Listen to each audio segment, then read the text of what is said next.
Environmental dimensions of tourism ഇൻഡസ്ട്രിയിൽ effect ചെയ്യുന്ന environmental factors that may be positive or negative.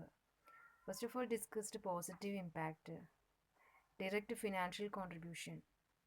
Tourism മേഖലയിൽ ecologically അല്ലെങ്കിൽ environmental sensitive area like E S എന്നൊക്കെ tourism industry ഡയറക്റ്റായിട്ട് financial contribution നടത്തുന്നുണ്ട്. കാരണം E S A areas എങ്ങനെ കൺസർവേറ്റ് ചെയ്യാം, എങ്ങനെ പ്രൊട്ടക്റ്റ് ചെയ്യാം എന്നുള്ളതൊക്കെ.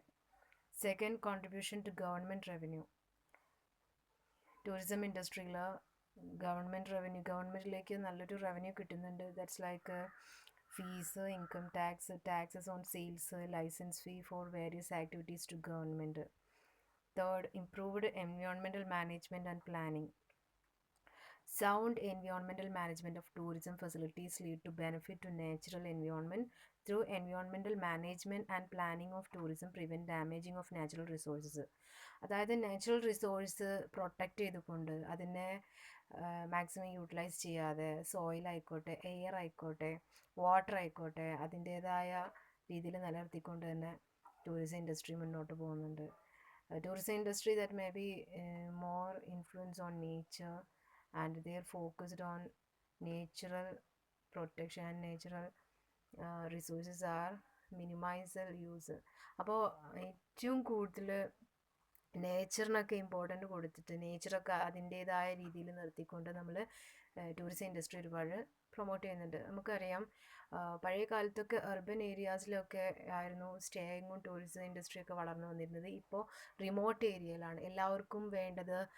കോട്ടേജ് ഹൗസാണ്, അതുപോലെ തന്നെ tree ഹൗസാണ്, ടെൻ്റാണ്.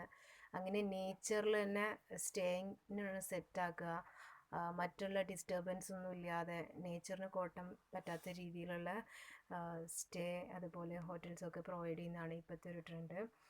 Next, raising environmental awareness. Tourism industry ഏറ്റവും കൂടുതൽ എൻവയോൺമെൻറ്റൽ അവയർനെസ് നടത്തുന്നുണ്ട്. എൻവയോൺമെൻറ്റൽ അവയർനെസ് പ്രോഗ്രാംസും അതിനെ പ്രൊട്ടക്റ്റ് ചെയ്യാനുള്ള ക്യാമ്പയിനും കാര്യങ്ങളൊക്കെ നടത്തുന്നുണ്ട്. 5, protection and preservation of environment.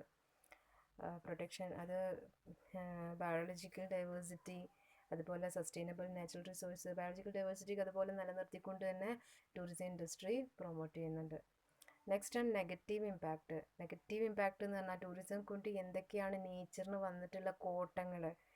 First one, depletion of natural റിസോഴ്സിനെ മാക്സിമം യൂട്ടിലൈസ് ചെയ്തുകൊണ്ട് അത് കാരണം പിന്നെ നേച്ചറുള്ള ഇപ്പോൾ പക്ഷി മൃഗാദികൾക്കാണെങ്കിലും മരങ്ങളാണെങ്കിലും ചെടികളാണെങ്കിലും ഒക്കെ എക്സ്പ്ലോയിറ്റ് ചെയ്യുന്നുണ്ട്. വാട്ടർ റിസോഴ്സ് പറഞ്ഞപ്പോൾ സ്വിമ്മിംഗ് പൂൾ, ഇപ്പോൾ പൂൾ വില്ലാസൊക്കെ ഉണ്ട്, ഒരു റൂമിൽ നിന്ന് തന്നെ പൂള് കൊടുക്കുന്നത്. പഴയ കാലത്തൊക്കെ പറഞ്ഞാൽ ഹോട്ടൽസിനൊക്കെ കോമൺ ആയിട്ടുള്ള സ്വിമ്മിംഗ് പൂളായിരുന്നു. ഇപ്പോൾ ഓരോ റൂമിനും പ്രൊവൈഡ് ചെയ്യുന്ന പൂൾ വില്ലാസൊക്കെ ഉണ്ട്. അപ്പോൾ അങ്ങനെ വാട്ടർ കൺസംഷൻ കൂടി വരുന്നുണ്ട്.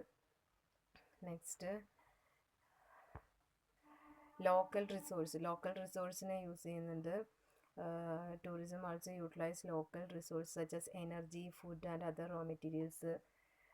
ലോക്കൽ റിസോഴ്സ് ഒക്കെ യൂസ് ചെയ്യുന്നുണ്ട്. നമുക്ക് ടൂറിസം ഏരിയയിൽ ഏറ്റവും കൂടുതൽ അവർ യൂസ് ചെയ്യുന്നത് അവിടുത്തെ ലോക്കൽ റിസോഴ്സ് യൂസ് ചെയ്തിട്ട് അവർ മാർക്കറ്റ് ചെയ്യുന്നുണ്ട്. ലാൻഡ് ഡിഗ്രേഡേഷൻ, അതായത് ഫോറസ്റ്റ് ആയിക്കോട്ടെ, വെറ്റ്ലാൻഡ് ആയിക്കോട്ടെ, ഇതിനൊക്കെ നന്നായിട്ട് ടൂറിസം ഇൻഡസ്ട്രി എക്സ്പ്ലോയിറ്റ് ചെയ്യുന്നുണ്ട്. ഫോറസ്റ്റിലൊക്കെയാണ് ഇപ്പോൾ ഏറ്റവും കൂടുതൽ.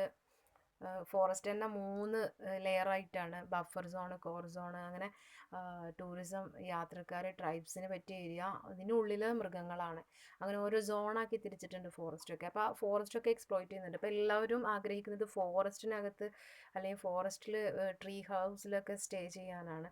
അപ്പോൾ അതിനൊക്കെ വേണ്ടിയിട്ട് നമ്മൾ ഫോറസ്റ്റിൻ്റെ ആ ഒരു ഡിസിപ്ലിനെ ബാധിക്കുന്ന രീതിയിലൊക്കെ അവിടെ എന്ത് വന്നു കഴിഞ്ഞു, ടൂറിസം ഇൻഡസ്ട്രി വളർന്നു കഴിഞ്ഞു. അപ്പോൾ ലാൻഡ് ഡിഗ്രേഡേഷന് കാരണമാവുന്നുണ്ട്. നെക്സ്റ്റ്, പൊല്യൂഷൻ എന്ന് പറയുമ്പോൾ എയർ പൊല്യൂഷൻ ഉണ്ട്, നോയിസ് പൊല്യൂഷൻ ഉണ്ട്, solid waste and sewage etcetera.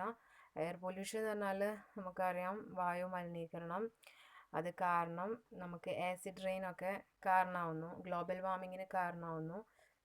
ചൂട് കൂടുന്ന ഒരവസ്ഥ അല്ലേ. ആസിഡ് റെയിൻ ഇപ്പോൾ താജ്മഹലിനൊക്കെ ആ ഒരു മാർബിളിൻ്റെ നിറം മങ്ങാൻ കാരണം എന്താ, അതിന് സ്റ്റോൺ ക്യാൻസർ എന്നാണ് പറയാം. ആസിഡ് റെയിൻ വന്നിട്ട് നമ്മളുടെ മോണുമെൻറ്റ്സിനൊക്കെ വരുന്ന കോട്ടങ്ങൾ, അല്ലെങ്കിൽ താജ്മഹലിൻ്റെ ആ പഴയ ഭംഗിക്ക് മാറ്റം വന്നിട്ടുണ്ട്. അപ്പോൾ അത് ആസിഡ് റെയിനിന് കാരണമാണ്. അപ്പോൾ അത് അവിടെ അത്രയും എയർ പൊല്യൂട്ടഡ് ആയതുകൊണ്ടാണ് അങ്ങനെയുള്ള പ്രശ്നങ്ങൾ വരുന്നുണ്ട്. അതുപോലെ solid waste and liquid waste, നമുക്ക് സോളിഡ് വേസ്റ്റും ഉണ്ട് ലിക്വിഡ് വേസ്റ്റും ഉണ്ട്. ഓരോ ഹോട്ടൽസും അല്ലെങ്കിൽ ടൂറിസ്റ്റ് ഇൻഡസ്ട്രീസിലൊക്കെ ഏറ്റവും കൂടുതൽ വേസ്റ്റ് ഈ ഒരു രീതിയിൽ പ്രൊവൈഡ് ചെയ്യുന്നുണ്ട്.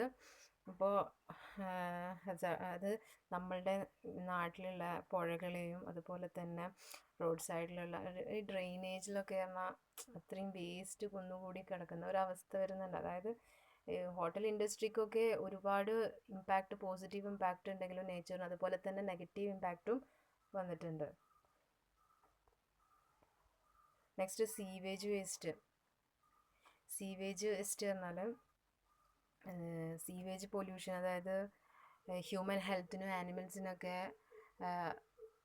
ദോഷകരമാവുന്ന രീതിയിലുള്ള സീവേജ് വേസ്റ്റൊക്കെയാണ് ഹോട്ടൽ ഇൻഡസ്ട്രീസൊക്കെ എന്താണ് പുറത്തേക്ക് തള്ളുന്നത്. അപ്പോൾ ഇത്രയും വേസ്റ്റുകളുണ്ട്. അപ്പോൾ ടൂറിസം ഇൻഡസ്ട്രിയിൽ പോസിറ്റീവ് ആൻഡ് നെഗറ്റീവ് ഇമ്പാക്റ്റ് ഉണ്ട്. അതിൽ പോസിറ്റീവ് ഇമ്പാക്റ്റ് എന്ന് പറഞ്ഞാൽ ടൂറിസം ഇൻഡസ്ട്രി നേച്ചറിനെ ഏറ്റവും കൂടുതൽ അതിൻ്റേതായ രീതിയിൽ പ്രൊട്ടക്റ്റ് ചെയ്യുന്നു, കൺസേർവ് ചെയ്യുന്നു. അതുപോലെ തന്നെ നെഗറ്റീവ് ഇമ്പാക്റ്റിൽ അത് കാരണം വരുന്ന ഒരുപാട് നെഗറ്റീവ് നെഗറ്റീവ് ഇമേജസ് അല്ലെങ്കിൽ നെഗറ്റീവ് ഇമ്പാക്റ്റുകളും വന്നുകൊണ്ടിരിക്കുന്നുണ്ട്. അതായത് നേച്ചറിനെ എക്സ്പ്ലോയിറ്റ് ചെയ്യുക, പൊല്യൂഷന് കാരണമാവുക, ഇത്തരത്തിലുള്ള പോയിൻറ്റ്സൊക്കെയാണ് പറയുന്നത്.